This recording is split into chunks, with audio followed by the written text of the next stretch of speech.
Hello and welcome to Miniatures Rundown. My name is Mitchell. I'm Josh. And today we are going to do the first in a series which we are calling the Necromundown. It's catchy. You and I have a shared love, Mitchell. Yeah, I only recently discovered this game. I've been playing war games for probably 12 years now, and I've only been playing Necromunda for a few, but it's so good. It's so good. And what we're going to do today is convince you why you should play Necromunda too. Yes, you should also play. We have our, 5 reasons? Yeah. 5 reasons why you should be playing Necromunda. Yeah. I'm going to say that like an Animal Planet show circa 2010. Yeah. Okay, and we're going to go in reverse order, even though there's not a real order of these, but we are going to end on the one that we think is our favorite. Yeah. My number 5 is the conversion opportunities. If you've heard me talk about Necromunda at all, I also found a love with conversions. My very first faction was Vansar. No conversions. I did like one weapon that they didn't have, and other than that, I was fine. I now have 3 other armies that I have converted, and it's so fun kit bashing. And I think, the kit bashing and the conversions, first off, we're going to put a picture of your Cawdor right here. Your Cawdor. Oh, no, right I have here. to have one like painted and ready. I don't care. They don't have to be good, Okay. but first off, I think they are good. Yeah, because my favorite is the sniper, and he is painted, so I'll probably send him. your Cawdor are Skaven. Yeah. Which you converted, yeah. And here's the funny thing, and this almost will piggyback into our next reason, but we're going to do a little split. You made them fit in universe, and it's not the strangest thing in Necromunda. No, it's not. I've played them for two campaigns now, and they're unbelievably fun. I like the flavor. Like, so for those of you that don't know, Cawdor are like religious garbage pickers. Yes, they are religious garbage pickers, and it made perfect sense for rats to be religious garbage pickers, and a lot of the rules fit, and I was just like, you know what, I'm just going to play Skaven because I want to play Skaven in 40k. And part of the reason there is endless conversions opportunities is our next, number 4, the setting. Yeah. The setting itself. Now, I know you're not particularly a lore hound. Yeah, I mean, I like surface level lore. Again, I know that Cawdor is religious nuts that pick garbage, but that's about all I know. But this setting is not just Warhammer 40,000. Right. It is very Warhammer 40,000. It is very grimdark, very dark. But there's a couple of things. First off, it is it's possibly the only thing in 40k that still has a sense of humor about it. Yeah. It is certainly the only place in 40k that still has the satire about it. Okay. Necromunda, people talk about how 40k started as a send-up of this kind of thing. Yeah. And how over time, unfortunately, that doesn't sell models. What sells models is making them look really cool. Sure. So when you read the Space Marine Codex, you don't read anything about the tragedy of becoming a transhuman monster or something like that. You read about how awesomely cool Space Marines are. To have 2 hearts and 4 lungs. When I was reading Imperial Guard, there's nothing in there about the incredible inanity of sending billions of men and women to die pointlessly. Yeah. It's about heroism and standing up for the Emperor, blah, blah, blah. Because it's trying to get you to play the faction. Because it wants you to say, it doesn't want you to go, wow, I made the mistake buying these guys. They suck. Yeah. And then there's chaos that's like, everybody sucks. Yeah, everybody sucks, but isn't it cool? Yeah.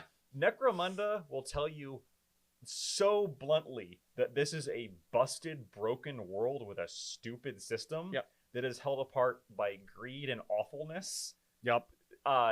It very much just equally lays out how much this does not work, but how it keeps lumbering forward in its not working. Yeah. And I love that because it feels more honest. And within that, all of the characters, this has so many characters to it. The gangs are all so characterful and so well defined. Yep. Like, you know what a Cawdor is, and that makes it easy to place your conversions into them. Because like, okay, I know what Cawdors are. They're super hyper-religious garbage pickers. So when you make your Skaven, what are they? Well, they're worshiping the Great Horned Emperor. Yep. They got the Rat Emperor. They're worshiping that. And it's a natural fit that they would be Cawdor because garbage. Yep. And swarming. Yeah. I love the setting so much. I feel like the setting and the conversion opportunities go hand in hand because they just really work together to make this thing that there's 40k claims that you can put, there's room for anything in here, like, because it's an expanding universe, infinite universe. But because there aren't any guardrails, sometimes it's hard to actually make your thing fit. Okay. Necromunda has just enough zaniness that everything works, or almost everything works, but enough defined rules that you can find a place for it to work. That's true. And I really like that about Necromunda. Number 3, I think, probably is going to be the campaign structure. Yes, and that leads into this because the newest campaign that's come out is Cinderac Burning, and that's actually a story that's going to be going on. It's the beginning. The Ash Wastes started a story that is basically the main hive city burning down. Yes. And we've only seen the first of, what is it, 4 books? Yes. 4 campaigns? Or is it 6? I can't remember. 6? I think it's 4. But yeah, so the story leading into the campaigns and how the campaigns progress. We haven't seen the second part yet, so we don't know exactly how it will progress. But yeah, the campaign system is amazing. There's, first of all, so many of them. Yes. There's Dominion, which is the beginning one. There was what's the something in Ruin? There's the Dark Ruin. Oh, campaign, okay. Which is just the a hive falling to chaos. Yep. Dark Uprising. Dark Uprising Dark is a hive falling to campaign. chaos. There's Law and Misrule. Law and Misrule is a good one. The Outlands campaign. Yep. And then the Ash Waste campaign. And that's not even including Cinderac Burning, which is a separate part. Well, I was gonna say that's not even including fan-made ones. Right. Because if you go to Goonhammer, which is a very big on Necromunda resources, they have their own campaign that they made, and like the forums are huge with that kind of thing, and I just love the community about the campaigns and how interesting they are in progression. And progression's the key word there, because we can talk a big game about campaigns, because Games Workshop talks a big game about campaigns in a lot of their systems. Every single game that they have. They insist that Kill Team has a great campaign story. And they insist that 40K's Dark Arcs of Omen is a fantastic campaign story. But in 40K and Age of Sigmar and Kill Team and maybe Warcry to a lesser extent. I have played a couple of 40K, no, not 40K, Sigmar campaigns. Mm-hmm. That's like the Path to Glory is fun. Path to Glory. I didn't care for it as much. Because the game isn't built around it. Right. For however much... Whereas Necromunda is literally designed to play in a campaign. The campaign and Necromunda are inseparable. Yeah. And because of that, that might sound like a pain in the butt to some people, because they go, I just want to play skirmish games. Yeah. No, because it's designed with that in mind, it works so much better than any other Games Workshop game tries to do with this campaign. And it also separates from Blood Bowl, who has a similar... which I'm sure we'll talk about next, like the level up campaign system of like you guys get extra skills and that kind of thing, but there's no story to it. Right. Necromunda has story and then encourages you to have your own. Yeah. With even the way it just mechanics tie into, your guys get better over time. And so I guess this is kind of under the same one, which is consequences. Yeah. Right. Necromunda has consequences in a way that other games do not. Right. When your Space Marine gets blown off the table by a Laskin, and you go, well, he'll be back next time. Right. And it's one of the reasons I didn't like the campaign systems of Sigmar or 40K as much, is because, like, again, he gets an experience for being there and he's done. Yeah. But Kill Team has a little bit more because you are encouraged to name your guys. Yeah, and there's an injury system in there too, isn't there? Yeah, there is. I have. And an equipment system. Yeah. But Necromunda is so much more fleshed out. It's so deep. You have your guy gets knocked off the table and he could take an injury that could permanently give him -1 to his movement. He's hobbling for the rest of the campaign. He has a 1 in 66 chance to get killed instantly. Killed instantly. He has a 1 in 66 chance to learn from his mistakes and gain extra experience. He has a chance to be out cold for 1 game. He has a chance to be injured, but then get a bionic that replaces the injury. Yeah. He has a chance to be fully replaced by bionics and become a mad machine that stalks off into the wastes because you bought too many bionics and he went robo crazy. Yeah.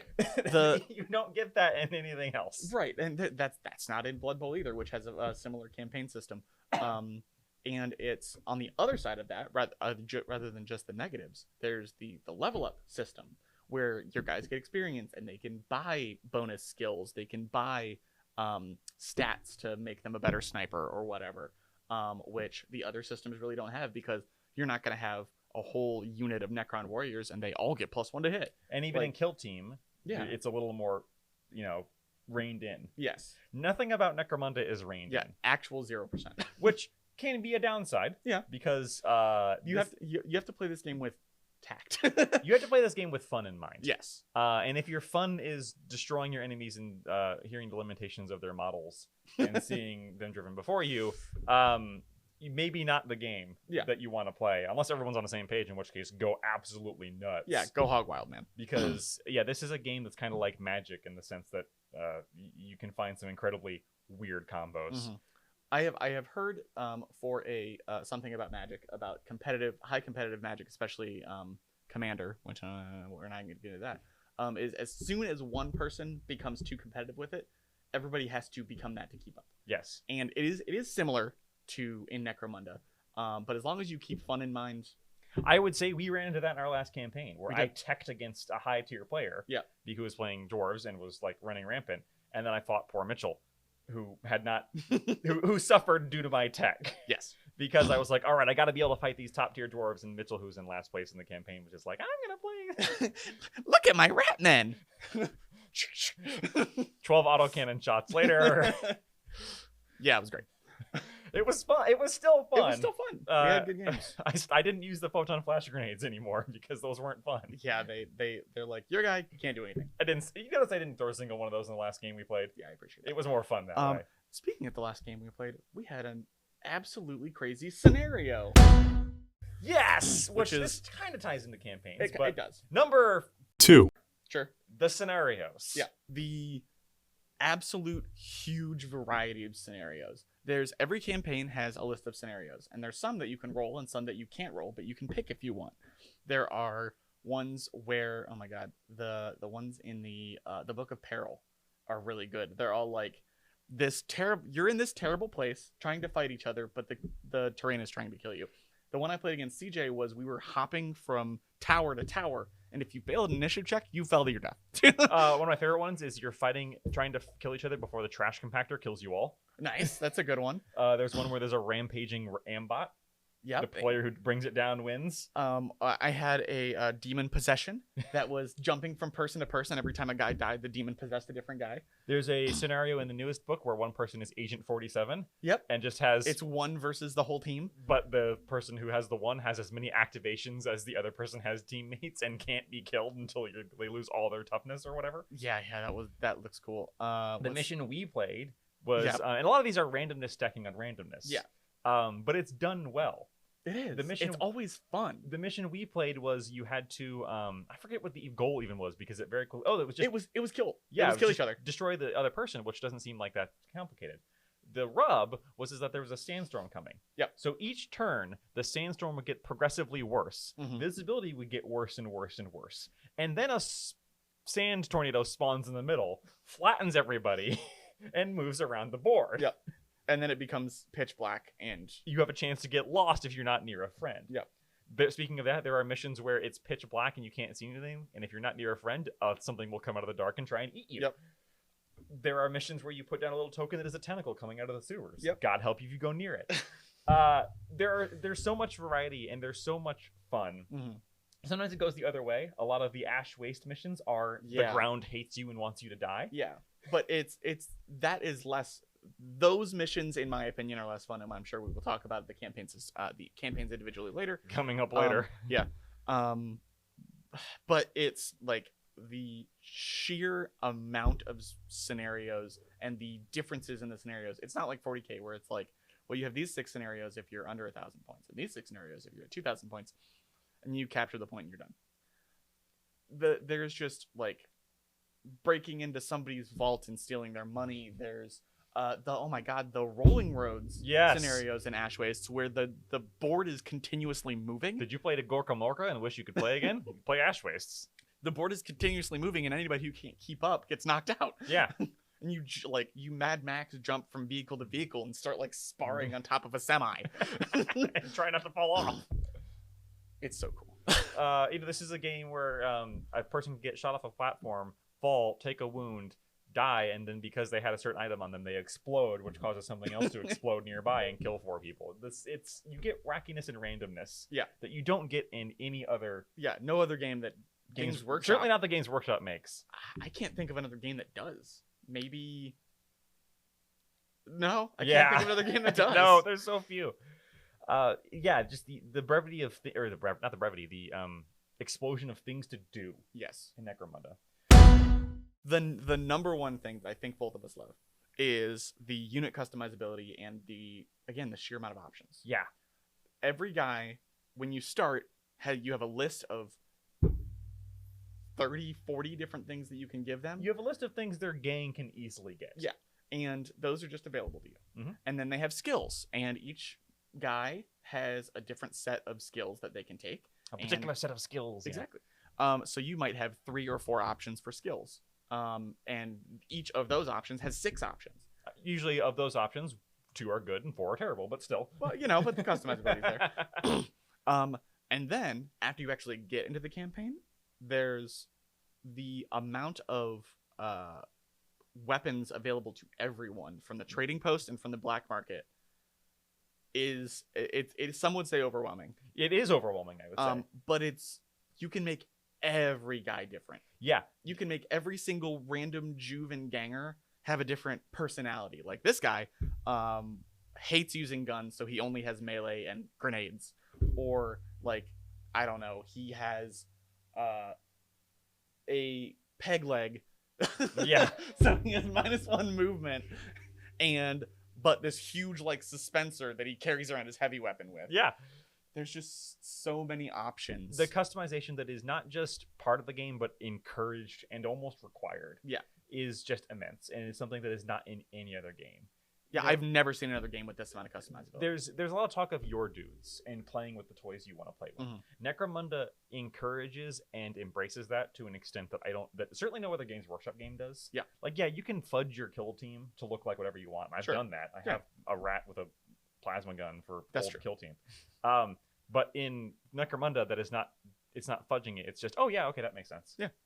That's completely normal in the rules. Like you can do whatever you want. It's embraced in a way that nothing else does. The main draw of Necromunda is the pure